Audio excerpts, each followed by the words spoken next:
Hello, this is the moment you've all been waiting for. This is a complete reading of the Five Nights at Freddy's lore in honor of hitting 200 subscribers on my YouTube channel.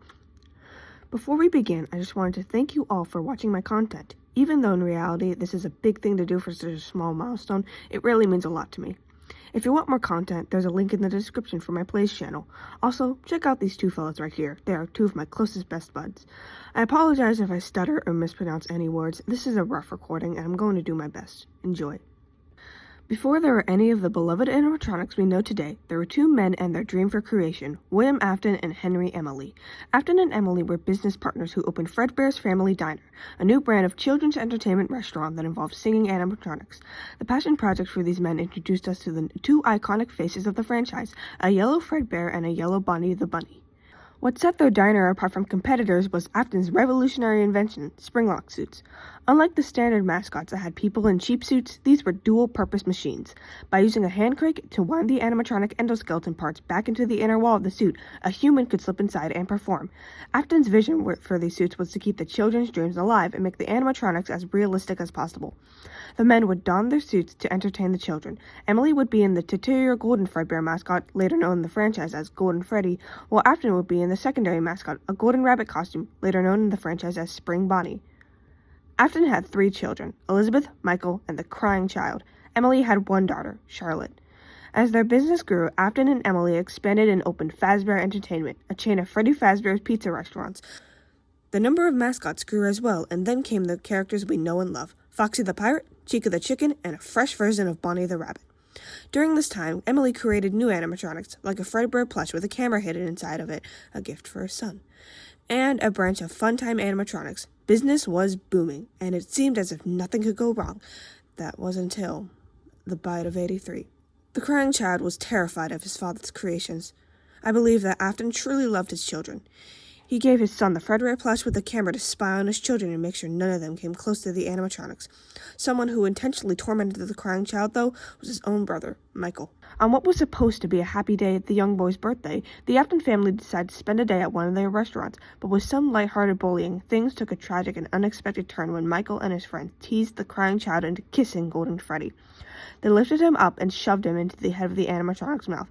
Because Golden Freddy was in singing mode, its jaw continued to operate. The pressure snapped at the child's skull, leaving him in a coma. The crying child did not die immediately. In his final moments, the boy was alone in a hospital room where he experienced delirium.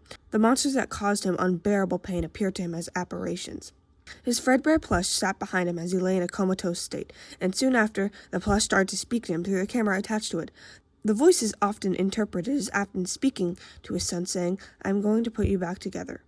Yet, after this, the crying child passed away, and his soul inhabited Golden Freddy. In the years that followed the crying child's death, Afton spiraled. His own creation, one that was supposed to entertain children, killed his son. But Afton kept his fan-theorized promise to put his son back together, and began putting pieces of his son's corpse into the animatronic. The crying child was directly killed by the animatronic, which is the reason why he possessed it. This realization changed Afton's life. He became obsessed with the concept of putting people back together, and began a twisted pursuit of immortality to maintain the soul of his son. He wanted to understand what exactly happened to his son, so he began to modify the aforementioned Funtime animatronics with the sole purpose of catching another child. One animatronic in particular, Circus Baby, was built with a retractable claw from her stomach to specifically capture children. The Afton family, specifically their children, did not have the best luck when it came to the father's inventions. One day, Elizabeth snuck into a nearly opened sister's location of Fazbear called Circus Baby's Pizza World with the intent of eating some ice cream from the animatronic Circus Baby. Not knowing what modifications her father had made to the animatronic, she reached for the ice cream and the animatronic's claw snapped out of its stomach, killing Elizabeth. This resulted in her soul possessing the personality of Circus Baby. The location closed down due to a gas leak, but fans know it is actually due to the death of Elizabeth. The incident opened Emily's eyes to Afton's dangerous pursuits, and it caused Emily to subsequently fire Afton. This accident made Afton snap. Instead of looking inward at his own failures, Afton looked outward. Alongside the grief for his son and daughter was a burning jealousy for his business partner. While Afton's family was forever broken by tragedy, Emily still had a happy, living daughter. Driven by this envy and a desire to experiment on the soul, Afton chose his first target, Emily's daughter, Charlotte. With 2 children dead from his and Afton's creations, Emily took matters into his own hands. He created a security puppet, known in the fandom as the Marionette, to protect the children, specifically his daughter. One night, in a dark, rainy alley, Charlotte was locked outside Fredbear's family diner. The Marionette wasn't inside, unable to find her. Instead, Afton found her, drove up to her, and killed her in cold blood. The Marionette rushed to save the child, but it was too late and short circuits in the rain outside, causing it to collapse on top of Charlotte. As the Marionette hugged the murdered girl, the child's soul entered the puppet and possessed it. Afton did not stop. He went on a murdering spree inside of Freddy Fazbear's Pizza. Afton lured up to 11 children into the back of the place in a spring bodysuit and stuffed them inside the animatronic suits to cover the evidence. The Marionette, who wanted to take revenge on Afton and give these troubled souls more agency, transferred the souls of the children into animatronics like Freddy, Bonnie, Chica, and Foxy. The Marionette might have also done this so that the children could have friends. After customers noticed foul smells and blood leaking from suits, Freddy Fazbear shut down. A new Freddy Fazbear's reopened in a new location. This location featured toy animatronics that are supposed to replace the withered animatronics. They are not possessed by the spirits of dead children, but are built with a security system to detect the night guard. However, they are still possessed in the sense that they want to kill. The old animatronics, the one with children chose them, turned withered with missing parts and endoskeletons showing. They were stored in the back rooms, but still remained active. The new location only lasted 2 weeks. The FNAF 2 game revolves around a poor night guard, Jeremy Fitzgerald, who was looking forward to making some money over the summer. Fitzgerald was unaware that this job would lead him to him being hunted daily by animatronics. This resulted in the iconic Bite of 87. After 7 nights, Fitzgerald was lobotomized by a toy animatronic, Mangle, who ate his frontal lobe. The location shut down and burned to the ground. When one restaurant closed, another one reopened with haunted, murderous animatronics. The hired night guard for this job was none other than the son of Afton, Michael. During his shifts, Michael began to uncover the truth that his father's creations were alive. He encountered Golden Freddy, a ghostly apparition that behaved differently from the others, as it only communicated via the simple phrase, "It's me." This phrase alludes to his brother, the crying child. Michael was eventually fired for tampering with the animatronics and his odor, but thankfully he left the establishment with the knowledge of the true nature of his father, and the children's souls trapped inside the animatronics need to be set free. This location closed at the end of the year. 30 years after the closure of Freddy Fazbear's Pizza and FNAF, the brand has become an urban legend, and a horror attraction opens in the building.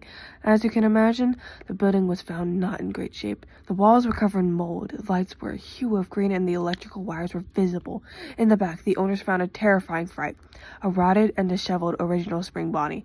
They decided to use it as a centerpiece for their attraction. What they didn't know was that inside the suit lived the soul of Afton, who hid inside the suit to protect himself from the ghosts of the children he killed and his own demons coming back to haunt him. In the game, after completing each night, there are minigame sequences in which a player follows Afton. As players, we watch him kill each child, portraying them as crying souls. During his decades of silence, Afton hid from his actions by going into his old spring bodysuit, but the damp room storing the spring lock caused the spring lock holding the animatronics in place to rust and eventually snap. The suit crushed him, impaling his body with steel and gears. He died a slow, agonizing death, and his soul possessed the suit.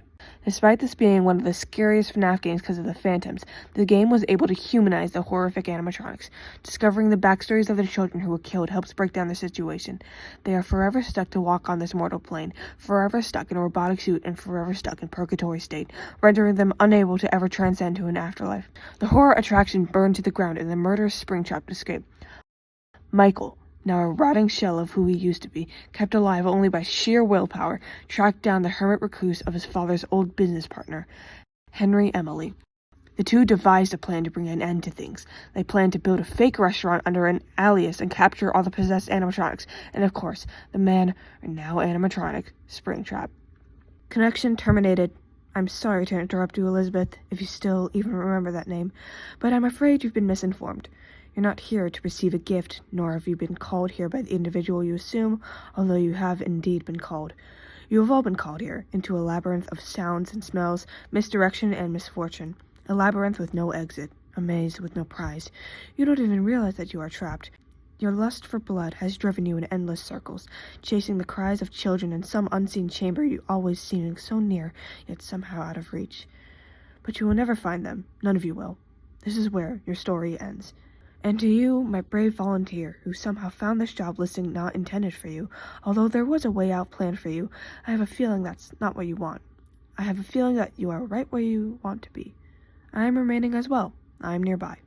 This place will not be remembered, and the memory of everything that started can finally begin to fade away, as the agony of every tragedy should.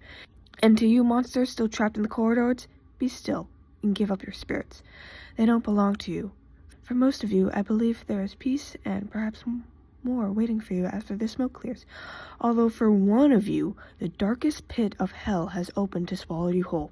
So don't keep the devil waiting, old friend. My daughter, if you can hear me, I knew you would return as well. It's in your nature to protect the innocent. I'm sorry that on that day, the day you were shut out and left to die, no one was there to lift you up into their arms, the way you lifted others into yours. And then, what became of you? I should have known you wouldn't be content to just disappear, not my daughter. I couldn't save you then, so let me save you now. It's time to rest, for you and those who have carried into your arms.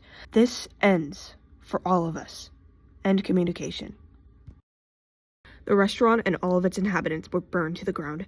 Emily stayed behind to die in the flames. Michael stayed to burn with his family, finally finding peace. The souls trapped inside the animatronics were released and ascending to an afterlife as Afton delivered the chilling line, "I always come back." But canonically, the game strongly implies he went to hell and was tortured by Golden Freddy, his own son, for all of eternity. This ending concludes the mainline retelling of the FNAF games. This article does not include every tiny detail, so if you are interested in learning more, you can learn from YouTube content creators like MatPat and Markiplier. Thank you all for watching and listening, and thank you all so much for 200 subscribers. I feel like I should do more for this special rather than just reading this, but seriously, thank you guys so much, and bye!